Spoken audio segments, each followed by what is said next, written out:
Most of these cases have been settled, with one notable exception, the EPA. More than a decade later, the EPA is denying, deflecting, and dragging out this cause in court. And in fact, the Trump administration, just like the Biden administration, has the ability to settle this case without Congress or anyone else. They should either take their day in court or settle fairly. This may look like a senator marking an anniversary, but it's actually a test of whether federal accountability has an expiration date. What's really being tested here is whether institutions designed to protect the public can be compelled to answer for their own inaction. This raises broader questions about authority versus responsibility when harm spans administrations. In this video, we'll break down how one unresolved case exposes the limits of justice when enforcement depends on political will. Senator from Michigan is recognized. Thank you, Mr. President. I rise today as the new senator from the state of Michigan, and in particular to recognize the 10-year anniversary of the declaration of emergency for the city of Flint, Michigan, 10 years on. In April of 2014, the city of Flint decided to switch the city's water source from Lake Huron to the Flint River. It was a decision made by state officials to save money at the time, but neither the city nor the state made sure to treat the new water before it came into Flint's taps. And because of that, an American city was poisoned. In less than 2 years, 100,000 people were exposed to toxic levels of lead, bacteria, heavy metals like iron, and chemicals known to cause cancer. That includes about 10,000 children. Imagine the big house at U of M packed on a game day, and that's how many people were poisoned. 10 years ago this week, President Barack Obama declared a federal state of emergency in the city of Flint. And that declaration wasn't necessarily the beginning of the crisis, but it was supposed to be the beginning of the end, a turning point where Flint could begin to recover. But let me be clear, the crisis in Flint has not ended. Not in Flint, not in Michigan, and as a Michigander and Flint's senator, not for me. Flint is a community still in pain, still seeking justice, still seeking accountability. And as Flint's newest senator, I wanted to be here on the 10-year anniversary to make sure Michiganders and Americans don't forget what happened.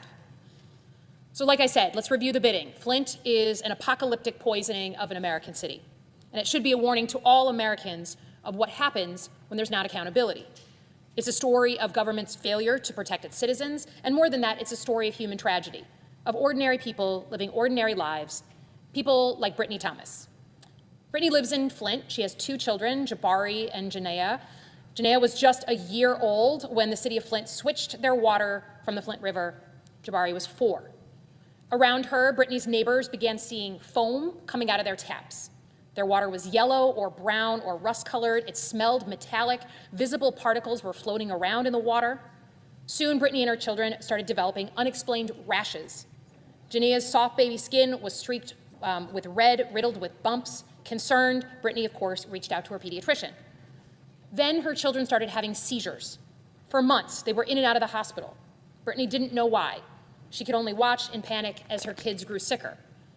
To the parents watching this, imagine your 1-year-old baby, this tiny, helpless life that you're supposed to protect, seizing again and again, and you have no idea what's going on. There are no words to describe that terror. Being in and out of the hospital had other consequences. Brittany lost multiple jobs. She began struggling with her bills. She was forced to borrow money from loved ones, and the effects of these unexplainable illnesses seeped into every aspect of their lives. For the rest of 2014, more and more families in Flint began to experience sudden, strange symptoms: thinning hair, rashes, seizures, pain, and chronic conditions. Kids began developing speech impediments, seemingly out of nowhere. Students consistently getting A's and B's were suddenly having a hard time being able to read or think clearly. Their grades slipped. Some developed learning disabilities. Many kids started showing changes in their behavior, where once they were calm, sweet, and curious, they became extremely anxious, emotional, and aggressive. Their parents have no idea why.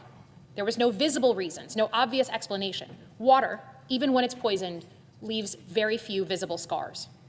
It wasn't until doctors ran blood tests that Brittany discovered her children had lead poisoning. Families across the city started to get the same diagnosis. But that wasn't enough of an explanation. Brittany knew it. So did other parents. And they suspected there was a link between their kids getting sick and the brown water coming out of their taps. So they began demanding answers.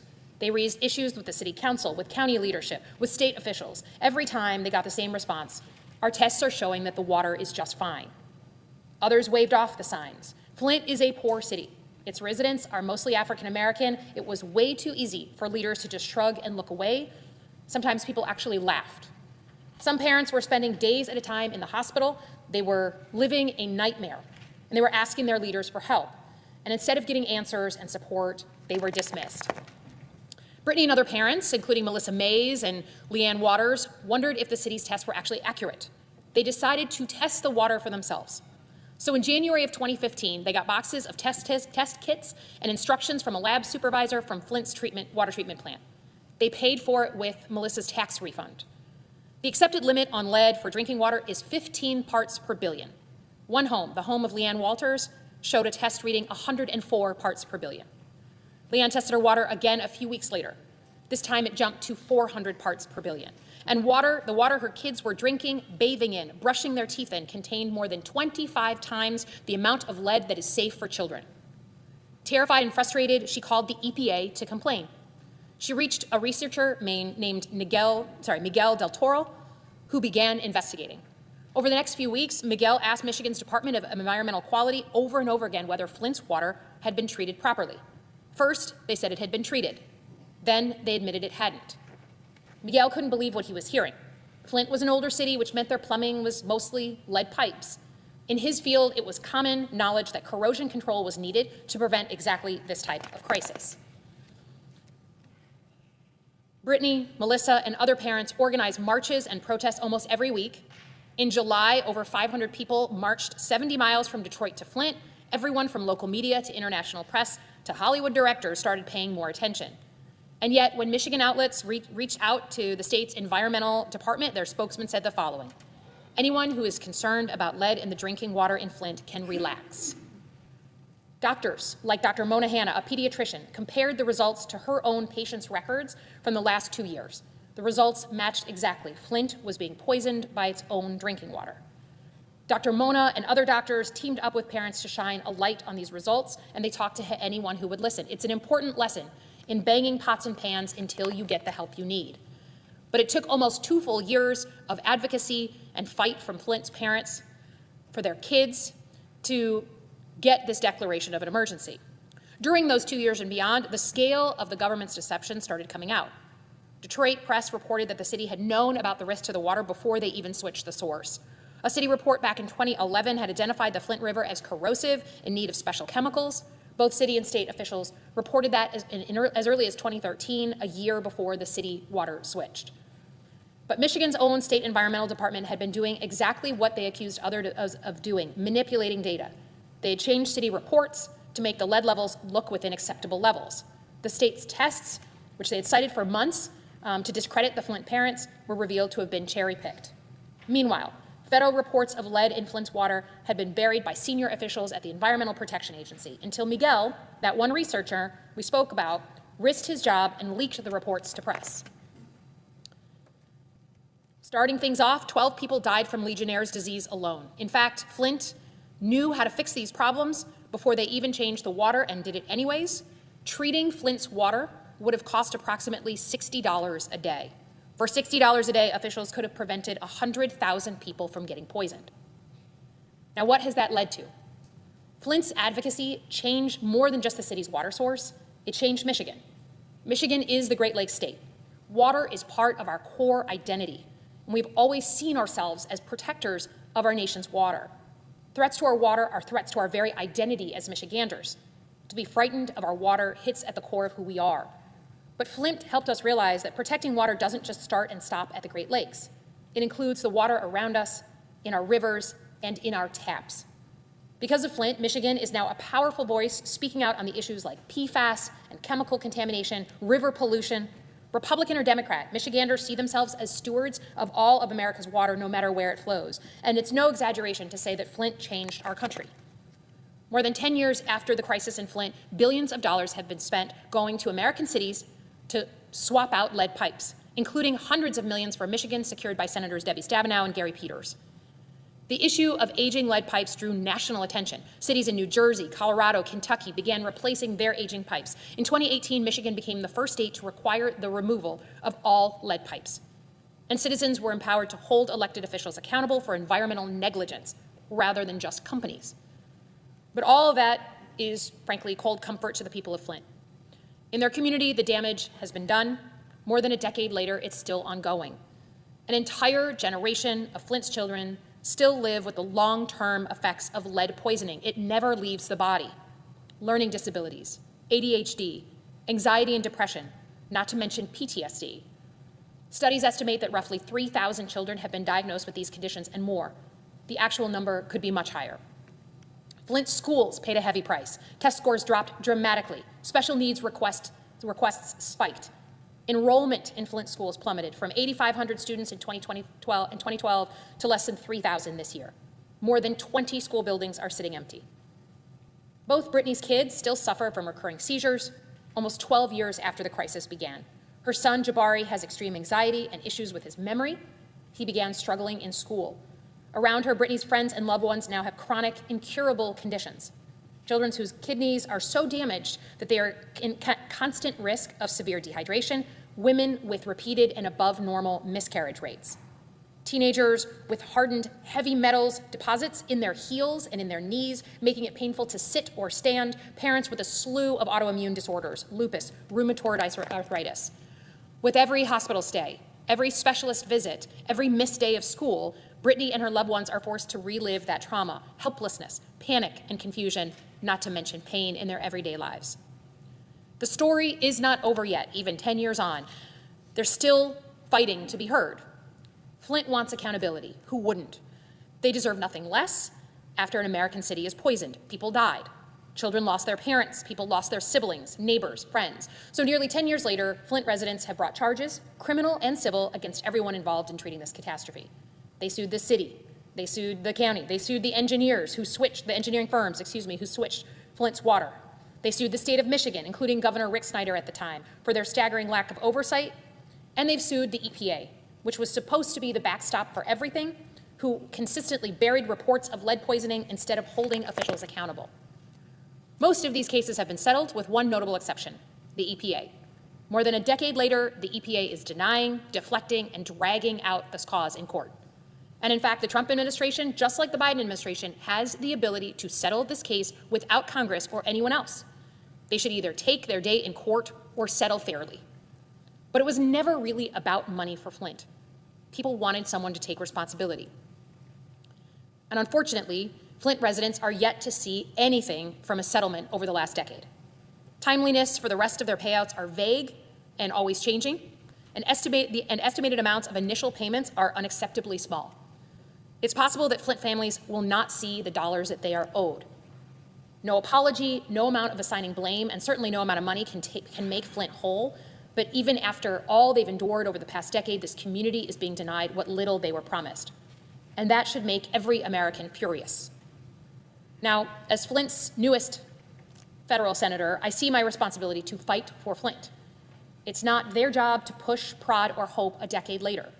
Flint deserves someone who actually is up for that fight. I am determined to follow in the footsteps of the leaders who have come before me, former Congressman Dan Kildee, former Senator Debbie Stabenow, Gary Peters, Jim Ananich, Mayor Sheldon Neely, who's now still in office. These are people who have fought for Flint, in Michigan, and in this very building. I will take that torch proudly and strive to be worthy of the appreciation of Flint residents. I know there will be more fights and setbacks for Flint. There will be consistent fights for dollars, to get over promises broken, for accountability and apologies. But I want to say here on the floor of the Senate directly to Flint, no matter what is coming, I have your back, and it is my responsibility to fight for you. Thank you, Mr. President, and I yield back. The chamber had just gone quiet after a stark reminder echoed through the record. A decision made to save money, a system left untreated, and a community that paid the price. In that moment, Senator Elissa Slotkin stood on the Senate floor not to argue policy in the abstract, but to mark 10 years since a line was crossed, when trust between government and the people it serves was broken in a way that still has not been repaired. What we witnessed was not simply a speech about the past. It was a warning about power, responsibility, and the cost of indifference. A city changed its water source. Officials failed to do what basic standards required. And for months, then years, residents were told everything was fine, while evidence mounted that it was not. This was not a mystery. It was a sequence of decisions, each one small on paper, each one catastrophic in reality.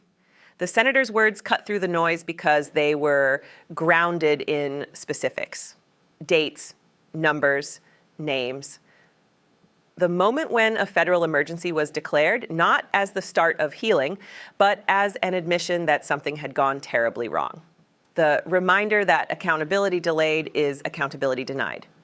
And the insistence that 10 years later, the consequences are not theoretical. They are lived every day by families who are still dealing with the aftermath. This is what government failure looks like when it moves slowly and speaks softly. When agencies designed to protect the public instead debate definitions, adjust reports, and reassure themselves that the data can be managed. When warnings are buried, not because they are unclear, but because they are inconvenient. The story told on the Senate floor exposes how systems meant to serve can become shields for inaction. The Environmental Protection Agency exists to be a backstop, a final safeguard when local and state leadership falter. Yet in this case, the very institution tasked with oversight became entangled in delay and deflection. Reports were questioned, concerns were minimized, and responsibility was passed from desk to desk while real lives were affected. That is not a failure of science. It is a failure of leadership. The hearing forced a broader question into the open. What does justice look like when harm unfolds quietly, through pipes and paperwork rather than headlines? When the damage does not announce itself all at once, but accumulates over time? Justice in these moments is not about speeches.